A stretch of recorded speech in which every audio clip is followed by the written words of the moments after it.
contact avec son travail. Ensuite, on s'est croisés très, très brièvement au Festival de La Rochelle il y a 3 ou 4 ans, mais c'est un peu moi qui allais dire au grand monsieur que j'aimais son travail. Et puis là, ben, on a vu ou revu nos films pour l'activité d'aujourd'hui. Donc, voilà. Arnaud? Alors, moi, j'avais beaucoup entendu parler du travail de Denis. J'avais rien vu. J'avais lu plusieurs fois des dossiers, quasiment. Je pense qu'il y avait eu quelque chose que j'avais lu sur Curling, sur Bestiaire, dans les cahiers du cinéma.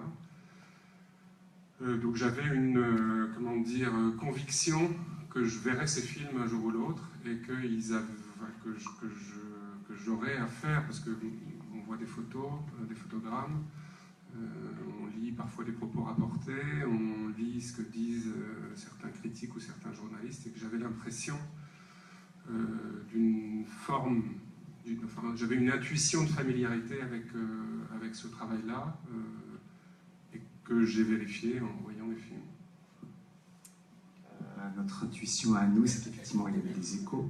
Donc, comme vous avez pu voir entre Bestiaire et Disneyland, Mon vieux pays natal, il y a vraiment une correspondance assez forte, assez formidable. On n'avait pas prémédité ça au début. Chacun, lorsqu'on fait ce genre de plus dans les discussions, on demande à chaque cinéaste qu'est-ce que vous voulez montrer, qu'est-ce que vous voulez que les gens découvrent de vous. Arnaud avait choisi Disneyland et hier Poussière d'Amérique, donc 2 films essais qui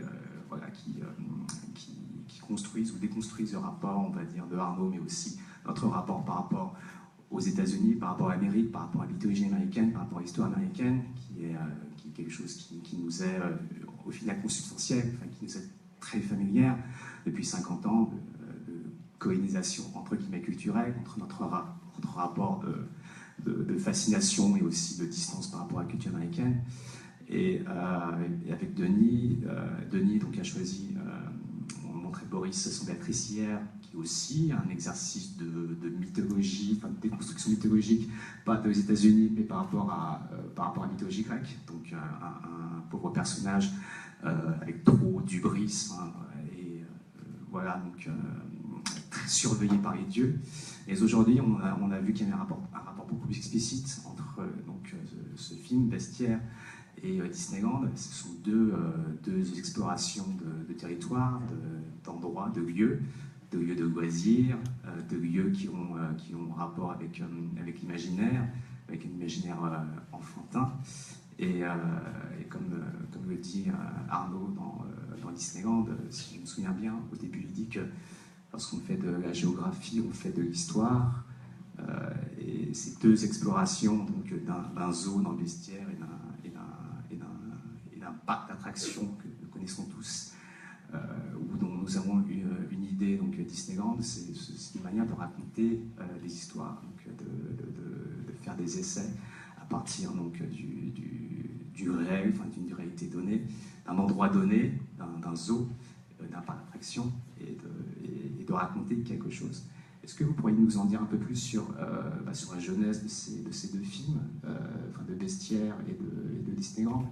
Qu'est-ce qui vous a intéressé? Pourquoi ces endroits-là?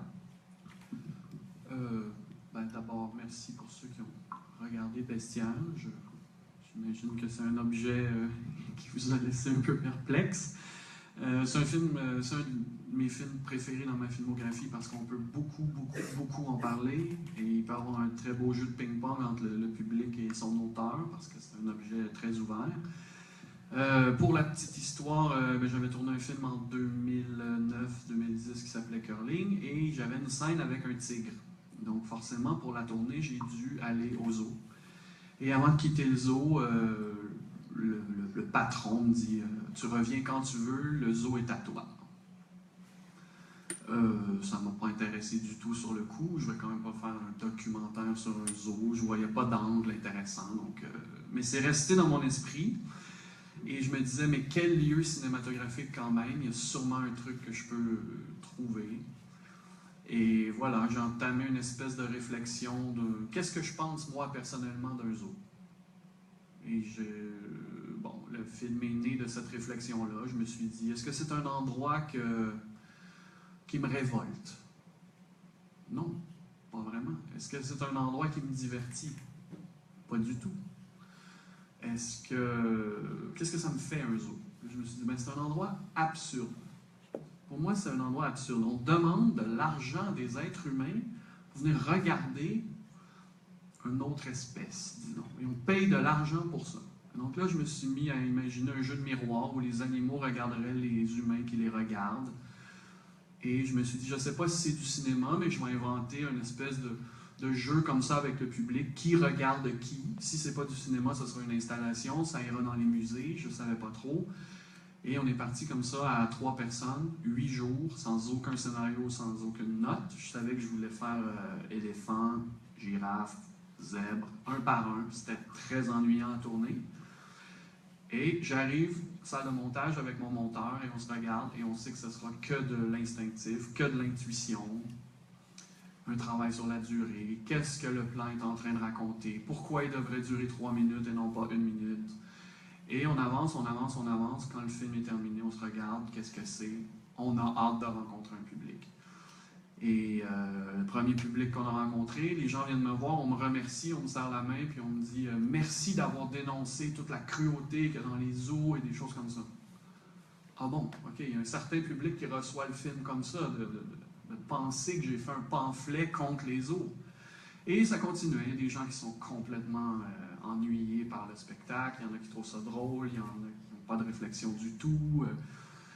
Et c'est peut-être le premier film que j'ai fait dans toute ma filmo où j'ai autant participé à une activité cinématographique avec le public, et ça a donné lieu à des échanges.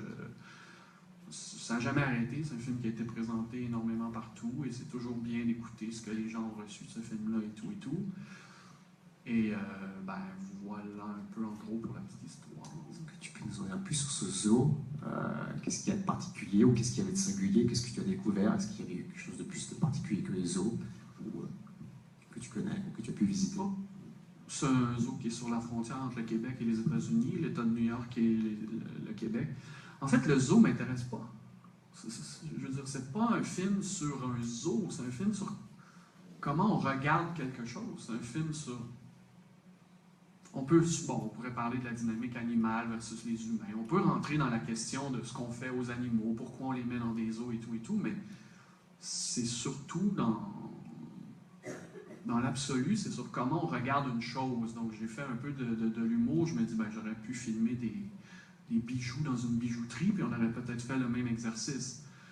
Mais le zoo en tant que tel ne m'intéressait pas vraiment. Les gens qui étaient là m'ont ouvert les portes. Ils pensaient que j'allais faire un truc assez sympathique. Je ne vous cache pas que les propriétaires n'ont pas beaucoup aimé le film. Mais pas parce qu'ils comprenaient le film, parce qu'ils ne savaient pas qu'est-ce que le film essayait de dire exactement. Et moi, c'est ça qui me plaît, c'est que ça ne dit pas la même chose à personne. Et eux, ils avaient très peur que j'ai un discours derrière ça et tout, et j'arrivais avec un grand sourire, je les remerciais de m'avoir accueilli au zoo, mais eux, ils voyaient bien qu'il n'y avait pas de promotion de quoi que ce soit, il n'y avait pas de condamnation réelle de quoi que ce soit, il y avait quelques plans qu'ils détestaient. Par exemple, toutes les autos qui sont toutes en ligne avec les zèbres, ça, ils n'aimaient pas du tout. Mais là, moi, je les regarde, je dis, mais si je filme pas un truc comme ça, qu'est-ce que je filme? Votre zoo, c'est des gens en auto qui font la file pour donner de la bouffe à des zèbres. Vous voyez, on ne peut pas aller très loin dans ce jeu-là de provocation. Après, ils n'aimaient pas... ils ont failli me censurer une scène, et je suis tombé en bas de ma chaise. Ils ne voulaient pas que j'utilise la scène où on voit une fille mettre un costume de mascotte.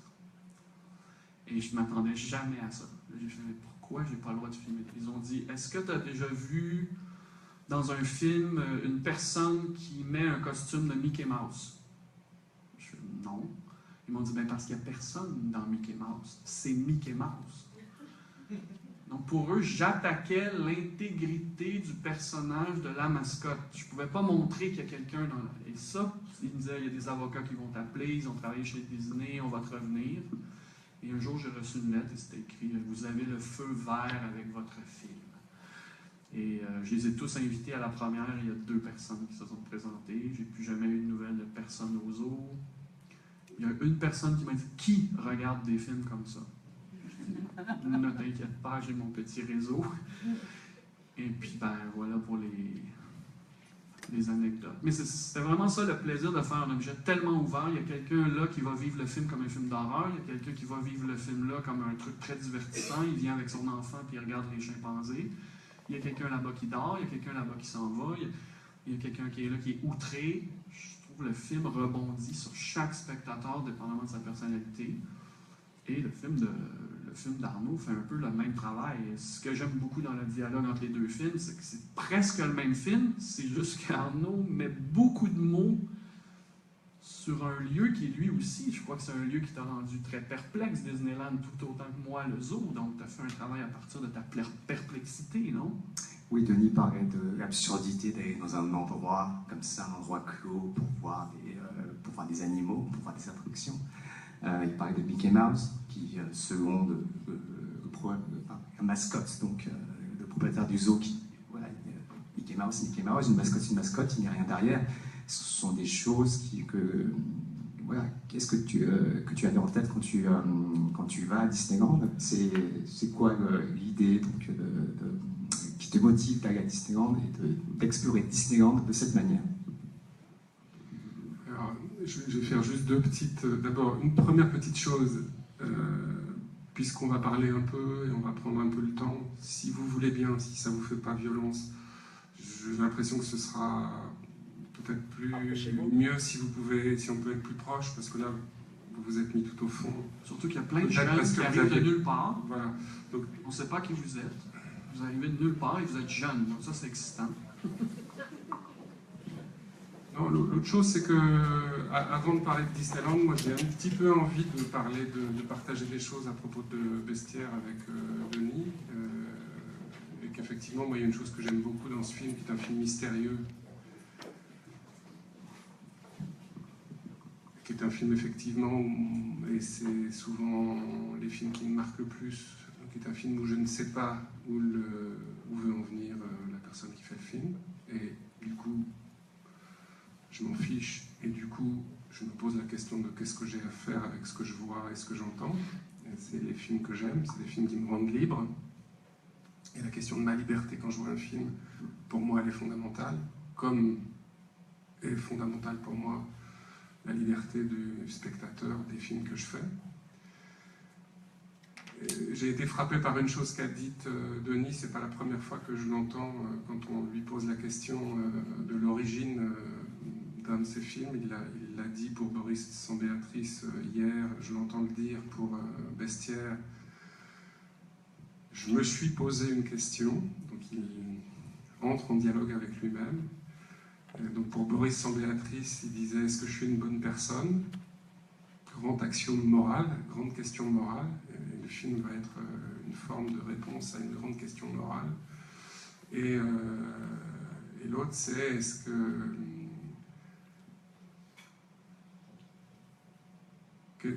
Quel rapport j'ai à ce que c'est qu'un zoo? Et c'est très étrange qu'à la fois ce soit formulé de façon aussi rationnelle, vraiment rationnelle. Par exemple, personnellement, jamais je dirais que l'origine d'un film, c'est une question que je me suis posée à moi-même. Et ce qui est très beau, c'est que je trouve que les réponses sont mystérieuses, pas du tout rationnelles et purement cinématographiques, alors qu'il y a une forme de quelque chose de très carré que de dire je suis parti de ça, je serais incapable, je pense jamais dans ma vie je suis parti sur un projet de film en me disant bon alors Arnaud, qu'est-ce que tu penses de telle question, ou est-ce que je suis est-ce que je suis ceci, est-ce que je suis cela, ou qu'est-ce que je pense de telle chose. Il y a autre chose dont tu parles pas, enfin en tout cas que moi je relève, parce que c'est en tout cas moi j'ai une démarche de cet ordre-là, c'est que tu as rencontré ce zoo parce que tu as été tourné un plan ou une petite séquence avec un tigre dans un autre film, et que donc ce zoo est rentré dans ton monde, et qu'à un moment donné où le zoo est rentré dans ta zone d'attention, voilà, tu t'es mis à le considérer cinématographiquement. Et j'ai envie de dire, moi, une des raisons pour lesquelles j'en viens, hein, pardon, j'ai fait un long détour, mais la raison profonde pour laquelle j'ai fait un film sur Disneyland, d'abord, c'est parce que c'était près de chez moi. C'est très bon. Mais c'est pas une blague. Oui, c'était près de chez moi. J'habitais à l'époque dans un petit village qui s'appelle Nogent-d'Artaud, qui est en bord de Marne. Le train passait devant chez moi, qui allait à Marne-la-Vallée. À l'époque où Arte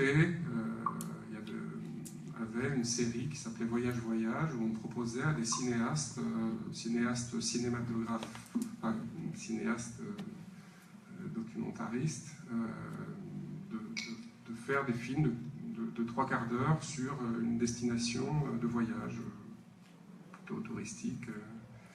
Et j'avais eu un certain nombre d'idées, là, parce que, évidemment,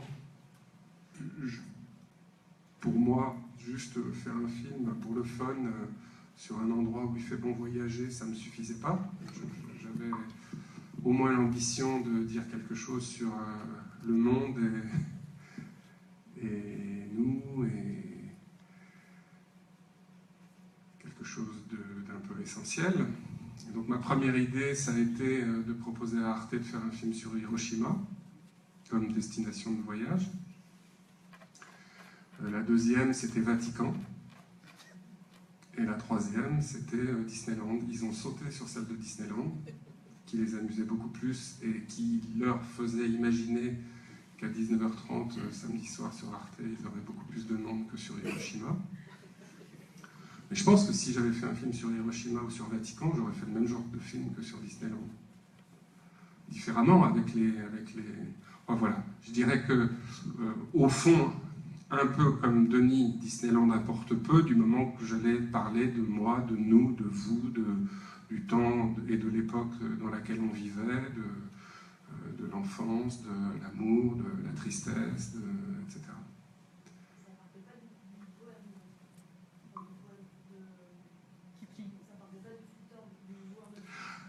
Alors, l'histoire du joueur de flûte, ça a été ma clé, en fait. À cette époque de ma vie, il m'arrivait, je dirais, en tant que cinéaste, il m'arrivait 2 choses. C'est marrant, je suis rentré à la fin de la séance et j'ai regardé les 5 dernières minutes du film que j'ai pas vu depuis longtemps. Parce que quand on les écrit et qu'on les monte, les films, on met un peu du temps avant d'avoir envie de les revoir. Donc voilà, j'étais pas parmi vous mais j'ai vu les 5 dernières minutes et il me sont revenues 2 choses évidentes. Par exemple, je me suis entendu et je me suis dit, mais pourquoi je parle comme ça, pourquoi je dis ce texte avec cette voix-là et pourquoi je parle comme ça. Et en fait, à l'époque, je lisais beaucoup d'histoires à mes enfants. Donc je passais beaucoup de temps j'adorais ça. J'avais plusieurs enfants jeunes et je me revois une après-midi où j'avais tourné 90% du film et où je cherchais une manière de rentrer dans le film. Je me revois me levant de ma table de montage, sortant de ma salle de montage qui était mon bureau, traversant le couloir, rentrant dans la chambre d'un de mes enfants, fouillant dans les livres, sortant le joueur de flûte illustré par Samy Vell, revenant, et que je lisais tous les soirs, de temps en temps à mes enfants, tournant les pages et me disant, mais cette histoire est démente. Voilà. Cette histoire à avoir avec quelque chose qui hante mon projet, sur lequel j'ai pas envie de mettre des mots directs. Et l'idée de démarrer par un conte pour enfants qui est à la fois un conte de mon enfant, qui faisait le lien en fait entre mon enfance et celle qu'on propose à nos enfants aujourd'hui. Voilà. Il y avait ça, et il y avait une musicienne, artiste, plasticienne, dont j'écoutais beaucoup les disques à l'époque, qui est Laurie Anderson, et qui avait un art de faire de la musique, de raconter des histoires, et de raconter des histoires faussement naïves qui disaient quelque chose de notre humanité, de notre condition humaine aujourd'hui. Le film est fait en 1999, en 2000, quoi. Voilà. Et je dirais que c'est avec cet esprit-là, très particulier, qui était vraiment celui dans lequel j'étais à l'époque, que j'ai fait ce film. Mais quand tu t'es présenté à Disneyland, si on sort du film, qu'est-ce que tu as vécu dans l'endroit en tant que tel, toi personnellement comme être humain? Qu'est-ce que tu ressens quand tu rentres à Disneyland? Je sais que c'est pas ce que tu as gardé dans le film, probablement, mais... Je peux te raconter comment j'ai procédé. Donc j'ai eu l'intuition qu'il y aurait quelque chose d'intéressant à vivre dans ce lieu. Donc je dirais que j'avais besoin d'écrire quelque chose parce que j'avais un commanditaire, j'avais Arte, donc j'avais besoin d'écrire quelques pages pour dire quel film j'allais faire. Donc je dirais pour l'essentiel, j'avais écrit les textes de la voix off, pour l'essentiel, pas pour toutes. Donc, tout était écrit. J'avais dit un peu sur chaque texte quel type d'image je ferais, à peu près. Et pour ça, évidemment, j'avais été faire 2 jours de repérage. Et pour faire ces repérages sérieusement, j'avais fait tout ce qu'on peut faire. Donc j'étais allé 2 jours et j'avais fait tout ce qu'on peut faire. Donc vous me voyez, hein, comme ça. Grand machin, à l'époque, j'avais pas 54 ans, mais j'avais une quarantaine d'années. Et j'ai fait tous les tours de manège, j'ai goûté à tout, pendant 2 jours, sans prendre aucune note, sans rien. En essayant je crois, avec le même esprit de sérieux que Denis, ouvrant grand ses yeux et ses oreilles et regardant, sans a priori, sans jugement. Vraiment, j'ai passé 2 jours à... Mais on en a des jugements, il faut se retenir, mais qu'est-ce qui t'a... Non, sans jugement, c'est-à-dire... Je me doutais que ça allait me dire quelque chose du monde dans lequel on vit, mais je ne savais pas comment, et surtout je ne savais pas quel sentiment j'allais éprouver. Donc je dirais que le sentiment du film, cette espèce de mélancolie un peu cauchemardesque, il vient vraiment de ce que j'ai ressenti, qui est un sentiment très ancien, qui est je pense faire partie des gens que la fête, je dirais organisée, que les fêtes foraines, que les anniversaires, que les fêtes de Noël, voilà, je fais partie des gens que ça rend mélancolique. Et ça m'a rendu mélancolique depuis mon enfance. Hein. C'est qu'il y a une promesse, au fond, qui n'est jamais tenue. Il y a une promesse de bonheur, il y a une promesse de perfection, il y a une promesse d'accomplissement qui, au fond, n'est jamais tenue. Et en revanche, je vois Bon, après, je ne vais pas en dire plus que ne dit le film, parce que le film essaye de le faire ressentir plutôt que de mettre des mots dessus. Mais, parce que, bon, Denis dit beaucoup que la différence entre nos 2 films, c'est que dans les miens, il y a beaucoup de mots et pas dans les siens, mais il y a aussi une multiplication des images et des sons, presque plus que les mots. Voilà, donc j'ai été repéré pendant 2 jours. Je suis revenu chargé de souvenirs, d'images, de bruits, d'impressions, de sentiments. Et j'ai travaillé à... Alors déjà, j'ai vérifié que certains choix de textes auxquels j'avais pensé étaient justes. J'ai modifié des choses, j'ai adapté.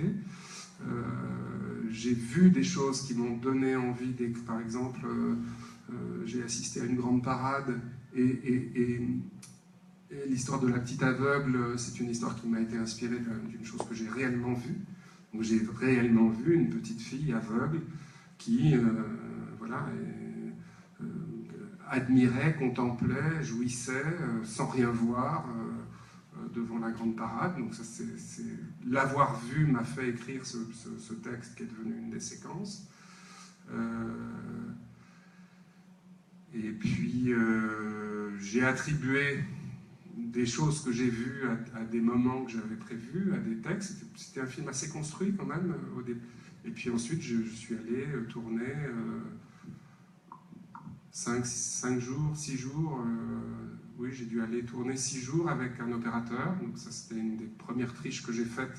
C'est que je voulais absolument travailler avec un opérateur parce que je voulais faire un travail sur l'image particulier et je voulais m'assurer qu'il soit du niveau que je souhaitais. Alors que le cahier des charges pour Arte voulait que le réalisateur parte tout seul, et c'était, je le savais, pour la chaîne exclusivement une question d'ordre économique. Voilà, c'était vraiment avoir une seule personne à payer qui fasse ce travail. Moi, j'ai partagé mon salaire avec mon opérateur, mais pour moi, ce qui était important, c'est que l'image du film soit à la hauteur, alors que je ne suis pas opérateur. J'ai eu ensuite un souci qui a été que, pour des raisons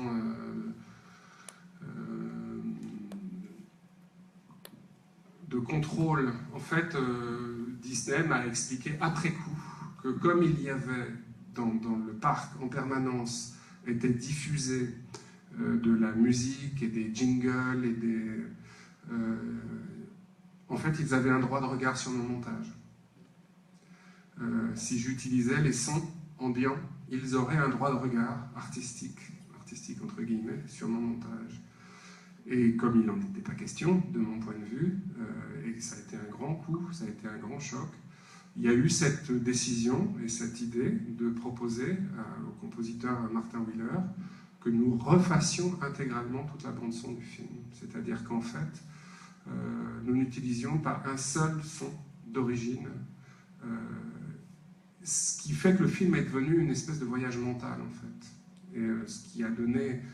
C'est assez beau parce que c'est d'une contrainte énorme, voire qui aurait pu même me faire renoncer à faire le film, qu'est venue, au fond, la vraie identité du projet. C'est devenu un voyage mental, en fait. C'est devenu plus un voyage dans le temps, et dans le temps de l'enfance, qu'un voyage dans le lieu de Disneyland. Voilà. C'est vraiment intéressant d'écouter parler de la mélancolie que tu as trouvée dans cet endroit, la mélancolie que tu as travaillé, les niveaux d'imaginaire que tu as continué d'imaginer par rapport à ce lieu-là. Alors que moi, ça ne fait pas du tout partie de ma personnalité, la mélancolie. Mon approche était beaucoup plus brutaliste. Je suis allé, toi tu es allé en repérage, ben moi aussi. On se promène dans le zoo, on essaie de trouver des accroches. Mais j'entendais des choses qui me sciaient en deux, où j'avais pas d'espace pour imaginer de la mélancolie ou quoi que ce soit. J'entendais des phrases comme... J'ai entendu une fille dire à une autre fille en regardant un lynx, « Wow, ça ferait un beau manteau. » J'entendais des phrases comme ça en me promenant dans le zoo. Donc là, tu dois processer un peu tous ces trucs-là qui sont trop trash pour en faire un film. C'est pas vrai que je vais aller dans un zoo pour rire des gens qui vont au zoo. Donc, je vais faire un peu un travail comme toi, mais je suis incapable de mettre de la mélancolie. Je ne pourrais pas parler de mon rapport à l'enfance et tout et tout. Donc, c'est comme si c'est le même film, on part chacun dans nos... Mais si on te proposait de faire un film à Disneyland, un essai à Disneyland, est-ce que tu ferais la même chose que dans Bestiaire? Probablement oui. Ce que j'admire et qui m'intimide dans le film d'Arnaud, c'est qu'il est capable de mettre tous ces mots, recréer toutes ces histoires, un vrai travail de scénariste. Il produit de l'imaginaire sur de l'imaginaire sur de l'imaginaire, alors que moi, si j'entre dans un zoo ou à Disneyland, je serais, heureusement ou malheureusement, sans mots devant le phénomène. Je le filmerais sans être trop certain de le comprendre. Et Bestiaire, c'est un film de quelqu'un qui est tétanisé devant un lieu. Et Disneyland, c'est quelqu'un qui a pris le temps d'un beau recul et de créer de l'imaginaire sur de l'imaginaire. Et c'est des films qui se répondent, mais qui sont foncièrement différents, en tout cas, je crois. Mais moi, je suis vraiment le paralysé devant ce que je filme, et on verra plus tard ce que j'ai compris. Je vais faire le film et j'essaierai de comprendre plus tard. Toi, tu réfléchis beaucoup à l'acte de... Non, c'est pas de la réflexion. Je pense que... les gens qui me connaissent et avec qui je travaille me disent que je suis quelqu'un qui dévore les choses et qui les digère et qui les fait devenir miennes. En fait, je raconte souvent que Disneyland, L'histoire de Disneyland, enfin du film, c'est vraiment qu'au début ça s'appelait Disneyland, et en le faisant, et vers la fin, ça s'est appelé Disneyland, mon vieux pays natal. Cet endroit qui était, par rapport à ma conception de la vie, par rapport à mes convictions intimes, politiques, morales, esthétiques, etc., était le plus loin que je pouvais imaginer de mon monde, dans lequel j'avais jamais mis les pieds, alors que j'avais à l'époque déjà 3 enfants. Je ne les y avais jamais emmenés, ça veut dire exactement ça, ce que ça veut dire. Je pensais que c'était pas un bon endroit pour les enfants. C'est devenu mon vieux pays natal. J'en ai fait probablement un de mes films les plus intimes. Voilà, je pense que la différence, c'est que j'ai un rapport quasi vampirique aux objets. En fait, ce soir, pour ceux qui viennent le voir, j'ai fait un film, le premier film que j'ai fait avec des personnages féminins qui sont au centre du film. En tournant le film, pendant tout le temps j'ai été une femme pendant tout le temps que j'ai tourné le film. J'y ai mis dans ces femmes, qui était encore une fois la première fois que je me confrontais à ce que c'était qu'un personnage féminin, j'y ai projeté tout moi. Et j'ai vécu la fabrication du film à travers elle et à travers... j'ai une espèce de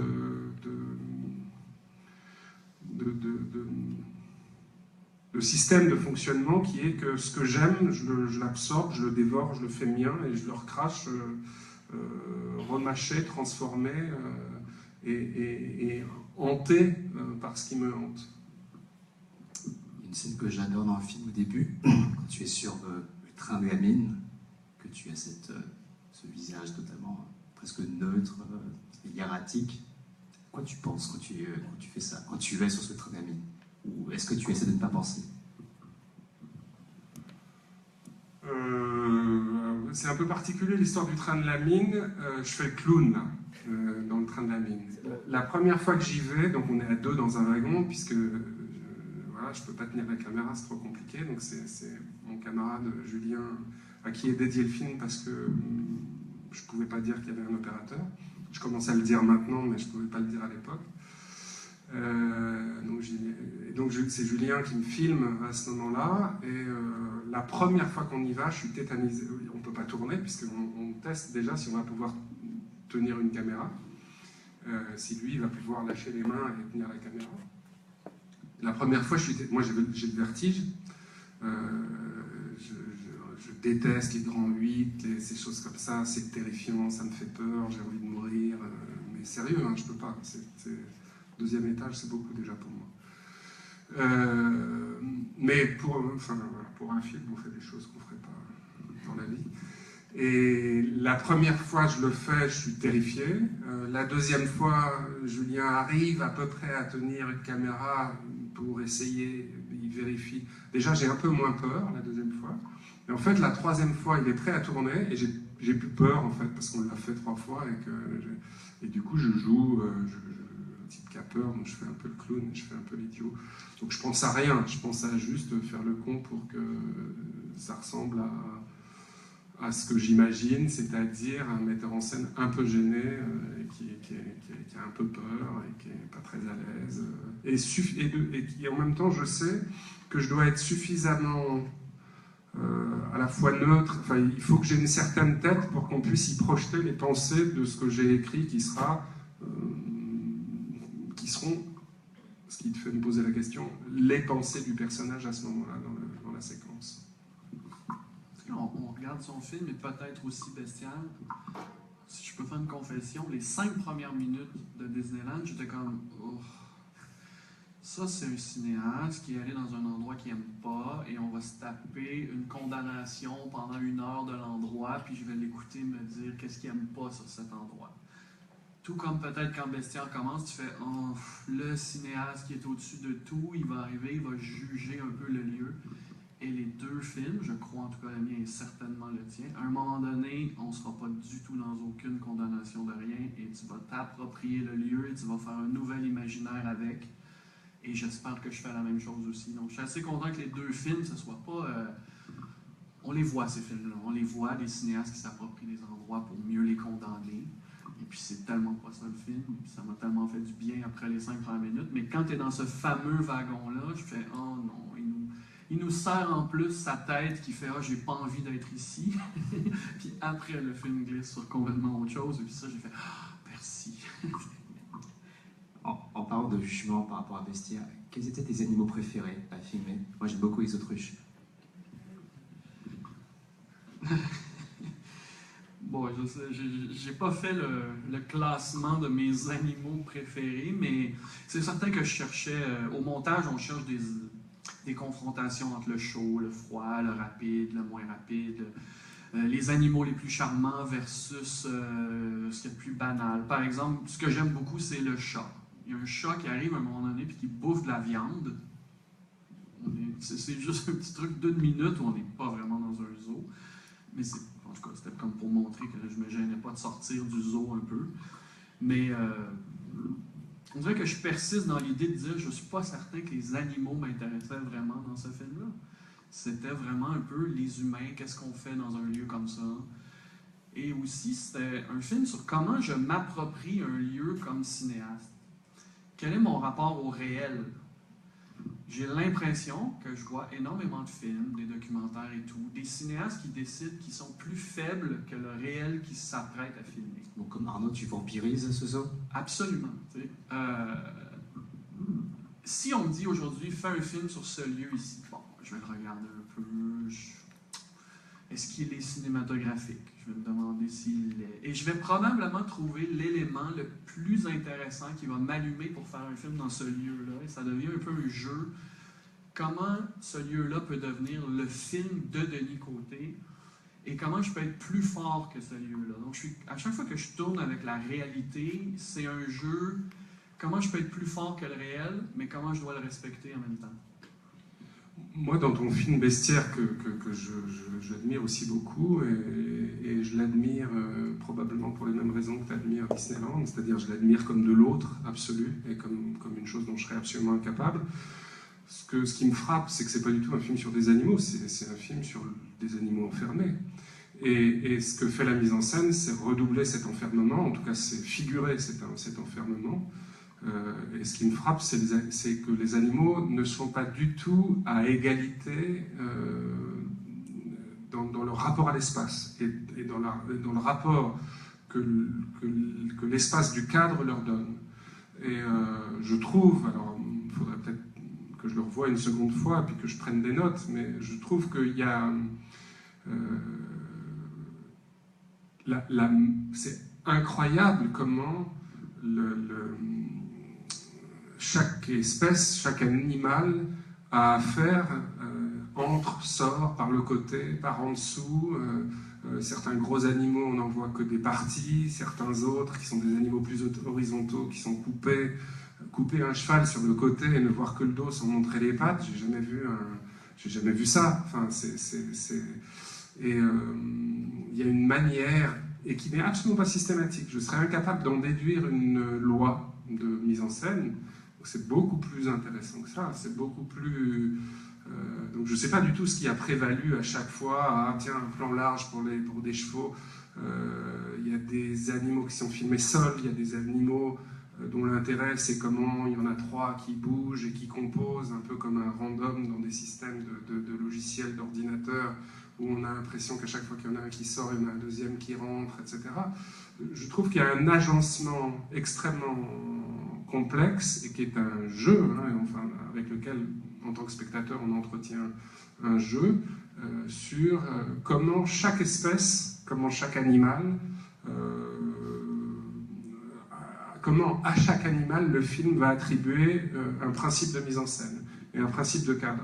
Moi, je voulais créer un ballet absurde un peu, parce que n'oubliez pas que si vous vous présentez à ce zoo-là, vous allez voir des évidences. Moi, je suis allergique aux évidences. Il y a des cages. Oui, il y a des cages partout. pourquoi je redoublerais l'effet cage dans ma mise en scène? Pourquoi je ferais... Il y a des gens qui ont dit que c'est un film sur l'enfermement. Oui, mais ça, c'est très évident de le dire comme ça. Les murs, vous avez vu les couleurs du zoo, c'est pas moi qui les ai inventées. C'est gris, c'est beige et c'est double gris et double beige. Je le vois, je vais quand même pas en faire un double par la mise en scène. Les cages, elles faisaient le travail par elles-mêmes. Donc moi, j'essayais de faire dévier ça en mettant peut-être pas de l'humour, mais en faisant plus ces plans-là très serrés sur des fragments. Je vous ai parlé d'absurdité, j'y tiens à ce mot-là, une espèce de ballet absurde où chaque animal doit trouver son espace, mais j'étais jamais dans une dynamique de condamner quelque chose ou de passer un message ou de... Parce que c'est certain que j'ai posé des questions de façon très froide aux gens du zoo. Je leur disais, bon, dites-moi quel animal, quelle espèce est très, très, très intelligente et quelle espèce est complètement stupide. Et on me disait 60 à 70% des animaux dans des zoos n'ont pas la conscience d'être enfermés, ne s'ennuient pas. La solitude, ça ne fait pas partie d'eux-mêmes. C'est comme un poisson rouge dans un bocal. Lui, à chaque fois qu'il tourne et qu'il voit un château, il fait « Oh, un château! Oh, un château! Oh! » Ils ont une seconde. Le buffle thaïlandais, on m'a dit c'est probablement l'animal le plus stupide dans un zoo. Donc après qu'on me dit ça, je ne peux pas rester sur mon agenda de « je vais sauver les animaux, je vais sauver les animaux ». Il faut que je passe à une autre piste. Et les animaux qui ont besoin d'être divertis, qui ont besoin de faire de l'exercice, ils le font dans des zoos. Les gens qui travaillent dans des zoos, c'est pas des cons. On m'a tout expliqué, ben eux, ils ont une diète parfaite parce que l'éléphant a besoin de stimuler sa mémoire, parce que à tous les jours, les félins sortent, parce que c'est pas des cons qui travaillent dans des zoos. Donc, on peut détester le zoo dans sa définition de zoo, parce que dans notre tête, on se dit les animaux n'ont pas d'affaires là. Mais moi, comme cinéaste, je ne peux pas rentrer à l'intérieur de ce système-là qui est plutôt bien pensé, disons-le comme ça, et arriver comme ça avec mes gros sabots et dire « je m'en viens condamner quoi que ce soit ». Si vous voulez regarder mon film et décider que c'est terrible ce film-là, c'est à vous. Vous sortez d'ici, vous êtes choqué, c'est à vous. Mais moi, si je commence à m'approprier ces sentiments-là aux zoo, je m'en sors pas, je deviens donneur de leçons. Et le dernier film que je pouvais faire avec ça, c'était de donner des leçons. Disneyland, tu donnes aucune leçon. Tu dis jamais aux gens oh, mais quelle stupidité de venir payer des sous et venir avec ses enfants à Disneyland. Tu le fais jamais. Mais tu sais combien de cinéastes le feraient. Je veux dire, Michael Moore, c'est toute une œuvre à donner des leçons, tu vois. Donc, je ne pouvais pas entrer dans le zoo et essayer de multiplier les évidences. En tout cas, j'espère que vous ne l'avez pas senti comme ça. Et c'est pour ça que c'est un objet aussi ouvert, aussi ambigu. Et si vous vous ennuyez, je suis très content que vous soyez ennuyé. Si vous êtes complètement choqué, j'en suis très content. Si vous avez ri, j'en suis très content. Chacun a son expérience du zoo. Les gens qui viennent me donner la main, en tout cas, je n'amènerai plus jamais mes enfants au zoo après avoir vu votre film. Qu'est-ce que vous voulez que ça me fasse? Tant mieux, vous avez vécu un truc, mais c'est pas vrai que je suis arrivé au zoo pour vous dire le zoo, c'est pas bon, madame. Parlons de géographie, d'organisation. Quand tu vas à Disneyland, on sait que comme tous les parcs de loisirs sont organisés d'une façon spécifique, à Main Street, ce grand château d'Abbey au bois dormant au centre, et c'est sous-divisé en divers pays, Fantasyland, donc le pays des contes de fées, le pays d'aventure, le pays tout ça. Qu'est-ce qui te frappe quand tu arrives et comme tu en tant qu'explorateur, quand tu dois explorer un lieu, voilà, qu'est-ce qui te frappe, et comment tu organises ça, comment tu cartographies ça dans le film? Je crois que ce qui m'a le plus frappé,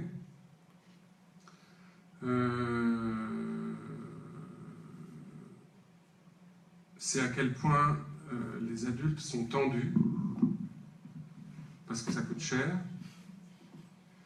et que cette tension passe extrêmement violemment et fortement sur les enfants. Donc, j'ai vu, et je ne l'ai pas inventé, vous l'avez vu dans les plans du film, j'ai vu une forme d'anxiété, d'angoisse dans le visage des enfants qui ressentent très très fort l'attention des parents, parce que ça coûte cher, et qu'il faut faire la queue, et qu'il faut faire les choses, et que... Ça relève du masochisme, le mal qu'il faut se donner pour arriver à du plaisir. C'est pareil dans un zoo. Non, mais enfin bon, voilà, moi je sais pas si vous vous souvenez de la séquence où il y a la voix qui répète bienvenue humain, bienvenue humain, bienvenue humain. J'ai posé ma caméra à un endroit qui était à l'entrée et je filmais simplement les enfants en poussette, les enfants qui étaient portés par leurs parents. Et les gens veulent rentabiliser la journée, ils viennent très tôt à l'ouverture le matin, les enfants sont crevés. Oui, encore une fois, je sens l'anxiété des parents qui ont dépensé, voilà, ça coûte très cher, et de plus en plus, et ce truc de, bon, bah, il va falloir en profiter. Et bon, après, moi, j'avais même parlé avec des gens sur place, des gens qui me disaient qu'il y avait carrément des adultes qui venaient plus pour eux, enfin, une partie des adultes venaient plus pour eux que pour les enfants, il y a même des adultes que les enfants embarrassent, et bon, il y a des vigiles, on m'avait raconté même qu'il leur était arrivé plus d'une fois que des enfants se soient perdus dans le parc et que les parents, et comme il y a des équipes qui s'occupent des enfants un peu partout dans le parc, les parents ne sont venus rechercher leurs enfants qu'à la fin de la journée. Ayant perdu les enfants à un moment, ne s'inquiétant pas du tout, en disant de toute façon ils auront été récupérés par des équipes faites pour s'occuper des enfants, et les adultes du coup étaient plus libres de faire... C'est très très fort, et je le sens très très fort.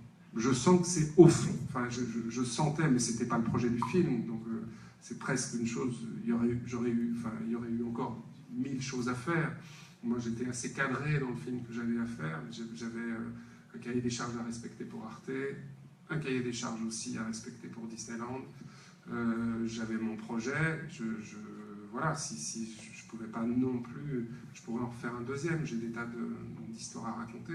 Je dirais que c'est ça la première chose qui m'a frappé, c'est à quel point il y avait une forme de tension ou de souffrance, aussi bien chez les adultes que chez les enfants, du fait que ça coûte très cher, et que les gens se saignent un peu aux quatre veines pour aller dans un endroit comme celui-là, et que donc il y a une forme de besoin en force de jouir, quoi, d'avoir du plaisir et arrêter de pleurer les enfants, quoi. Puis on ressent la même chose dans un zoo.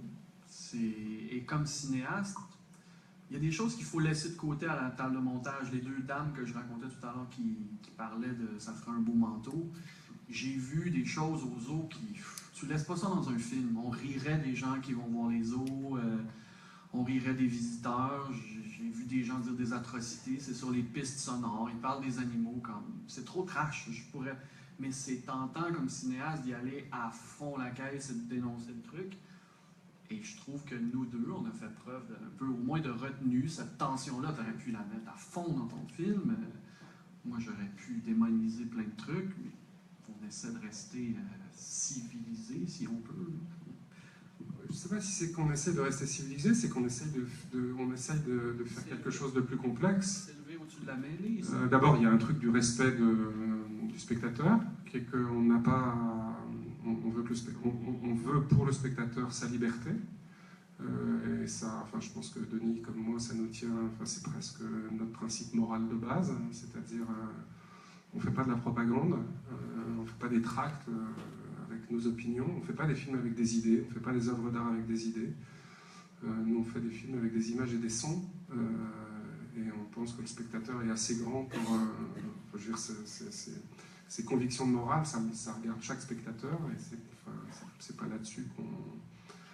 Et en revanche, c'est en plus même pas ça qu'on a été chercher dans ces lieux-là. On va chercher, enfin, je sais pas pour Denis, moi je dirais, ce que je vais chercher à Disneyland, c'est moi. C'est moi, et c'est moi en tant qu'éventuellement, c'est nous. C'est-à-dire en tant qu'on a quelque chose à partager. C'est-à-dire qu'est-ce que ça me dit de moi, qu'est-ce que ça nous dit de nous, et qu'est-ce que ça me dit de moi qu'éventuellement on peut partager, et qui nous rapproche, et qui fait communauté. Plutôt de s'accorder sur le fait que tous les gens qui vont à Disneyland sont des pauvres gens. Non seulement, encore une fois, ça ne m'a jamais effleuré, mais je dirais que la mélancolie du lieu, c'est une mélancolie communautaire, c'est une mélancolie de partage. Moi, j'ai déjà dit un truc assez prétentieux après la projection de Bestiaire une fois, puis bon, je me gêne pas de le répéter, mais j'ai l'impression que Bestiaire, c'est un film qui essaie de redonner au spectateur sa qualité de spectateur.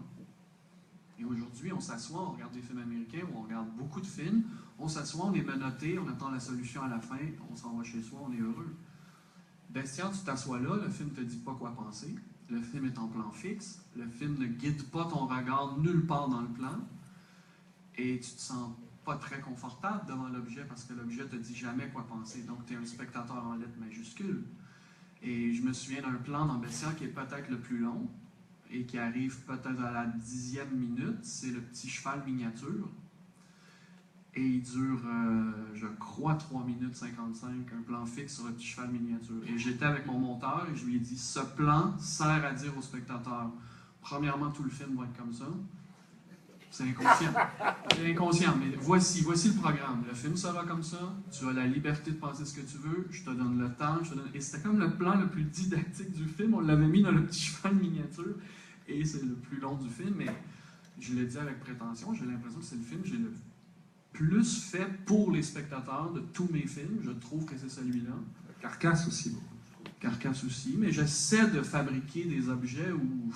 Comme moi, personnellement, j'ai des cinéastes que, bon, tout le monde aime depuis quelques années, un mec comme Apichatpong, Viraseta Kul, le Thaïlandais. Ben, c'est des films qu'on peut regarder 20 fois et on voit toujours quelque chose de nouveau, on est libre.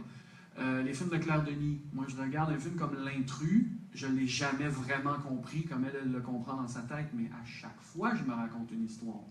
Je peux regarder tes films, Poussière en Amérique ou Disneyland, à chaque fois je vais le voir.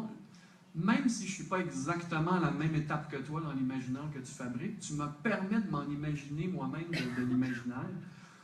Je regardais Disneyland, Poussière en Amérique, et ces temps-ci, je lis des auteurs américains comme Harry Crews ou Richard Brautigan. C'est des mecs de la Beat Generation. C'est flottant, c'est ouvert. Tu te crées toute une mythologie en lisant ça. Et je trouvais que tu me communiquais la même sorte de truc. Donc, des films ouverts comme ça, il n'y en a pas assez. Je pense que c'est des films qu'on regarde, mais c'est des films qu'on fait, c'est tout.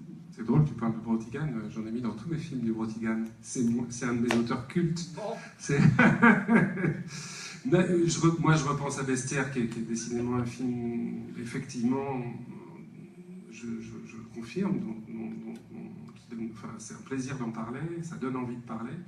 Moi, je sais que Bestiaire, c'est un film, j'ai de la place pour penser, j'ai du temps pour penser, j'ai eu plein d'idées en voyant ce film, et je sais que si je le revois, ça va me donner plein d'idées. J'aurais adoré avoir Denis à côté de moi et de le regarder et de partager tout un tas de choses, parce que il y aurait un exercice peut-être à faire sur un film comme, parce qu'il est muet, sur un film comme Bestiaire, c'est contrairement à, enfin, un peu dans l'idée de ce qu'on fait sur les bonus DVD, où il faudrait en fait inventer une séance où vous auriez Denis à vos côtés et vous pourriez parler et dire ce que ça vous évoque et partager avec Denis pendant que le film passe.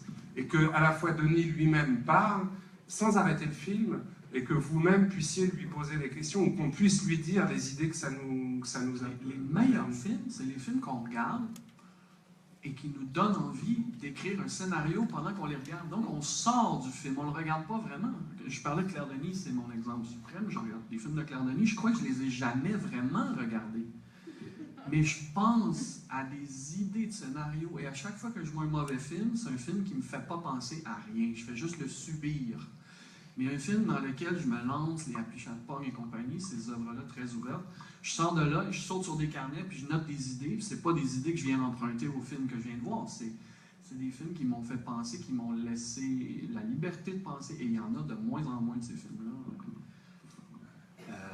S'il n'y a pas de questions, n'hésitez pas.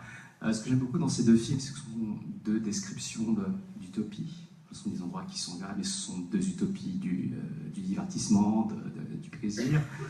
Enfin, tu mentionnes Philippe Cadic dans ton film, mais ce sont en même temps des endroits qui n'existent pas.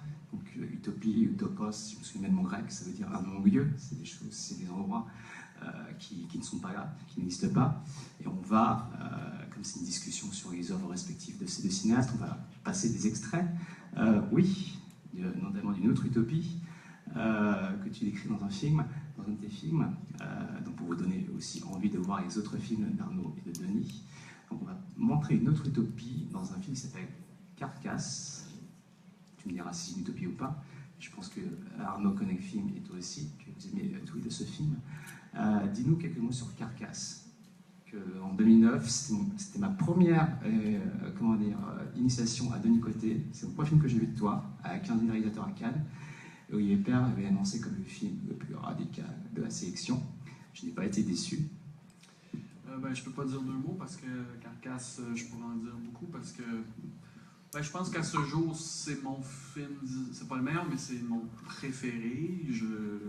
À chaque jour, je repense un peu à Carcasse, je me dis, on a fait ce film-là, mais j'étais dans quel état d'esprit pour faire un film comme ça? Tu parlais d'Utopie, c'est un film qui raconte, c'est une rencontre que j'ai faite, un vieux monsieur de 70 ans à l'époque, aujourd'hui il a 80 presque, et il entend sur sa propriété 4000 carcasses d'automobiles, c'est un ermite, il vit chez lui, il s'est construit sa vie rêvée à lui au milieu de ces carcasses d'auto, et puis il est très drôle et tout. Et je me suis dit, bon, c'est pas vrai que je vais faire seulement un documentaire sur la vie de ce monsieur, ça serait trop facile, et je suis allergique aux conventions, et j'ai un ego, et je dois m'approprier son monde, et je dois faire autre chose avec. Et j'ai décidé d'en faire une espèce de western. On commence par s'intéresser un peu à lui, on le regarde travailler, et à mi-film, il y a une très grosse cassure, et j'invite d'autres marginaux. Lui, je le considère un peu comme un marginal, et j'invite d'autres marginaux qui sont 4 enfants trisomiques. Et ils arrivent comme ça avec des fusils armés, et ils veulent vivre sur le terrain de mon vieux monsieur. Et moi, je voyais son terrain comme un no man's land très poétique, où tous les marginaux du monde aimeraient vivre loin des règles de la société. Donc c'est une espèce de projet un peu poétique fou, et voilà, ça a atterri à la 15aine. J'oublierai jamais, je me suis fait huer, insulter par certains spectateurs, et en tout cas, c'est un de mes films préférés à ce jour, et je ne sais pas qu'est-ce qu'on va montrer, mais...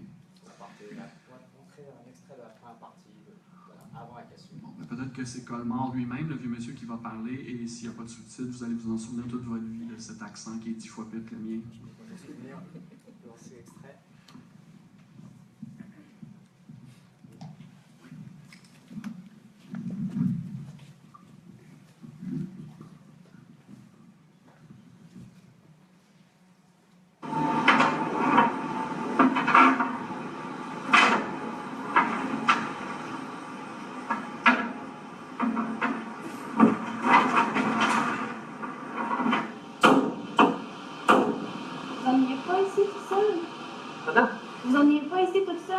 Pas tout, il n'y a pas de temps de m'ennuyer.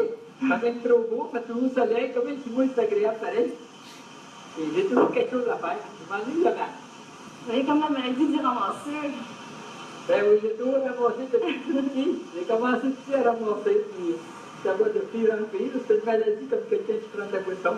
Ou j'ai une maladie de ramasser n'importe quoi. Et c'est bien agréable. Moi, je dis, au lieu de dépenser une pièce, une bouteille de bière, ben, tu dépenses une pièce, tu achètes une autre affaire de plus. C'est des autos. C'est des autos, il y en a très là-haut. Tu es idéal ici pour se retirer de la société, non? Oui, c'est tranquille, c'est toujours en santé, tu ne peux pas être malade, il n'y a pas personne qui te dérange, tu es au bout du chemin, c'est la place idéale pour avoir la place, puis avoir le temps de penser ce qu'on va faire la soirée. Est-ce que vous vous considérez comme un marginal? Un marginal? Ben oui, il n'y a personne comme moi, il n'y a personne qui peut faire la même job que moi je fais. Ça satisfait à tout le monde, puis je suis tout seul à faire ça. De cette manière-là, les autres font tout avec des machines électriques et des choses avec du feu, tandis que moi je fais tout ça à la main comme ça tout le temps. Ça ne vous dérange pas de ce que les gens peuvent penser de vous? Ce que vous faites ici? Non, parce que depuis que j'ai commencé, le monde disait toujours, ben c'est fou de faire ça. Ben, je me suis habitué à me dire, c'est vrai que je suis fou, mais c'est agréable d'être fou dans ces conditions-là. Parce que s'ils prennent à ma place, ils verraient que je ne suis pas si fou que ça, là, tu sais. Mais quand ils me voient aller ou regarder, ils disent, ben là, ça n'a pas d'allure, là. Mais c'est ça, là, c'est pas... pour moi, c'est pas fou, c'est juste une belle vie que d'autres ne peuvent pas connaître à ma place.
C'est d'autocollement, cette amende.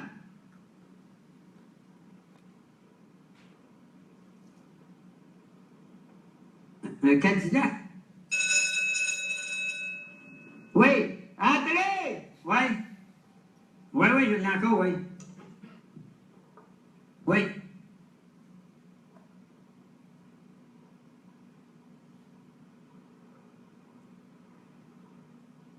Merci beaucoup. Oui. Merci beaucoup. Es-tu rentré? Rentrez! Rentrez! Rentrez! Je suis pas sûr, je Il y a peut-être tête, ça rentre pas. Moi, je peux pas rentrer si je suis pas sûr que vous êtes là. Comment ça va? Ça va bien? Ouais. Ben là, je m'en viens voir.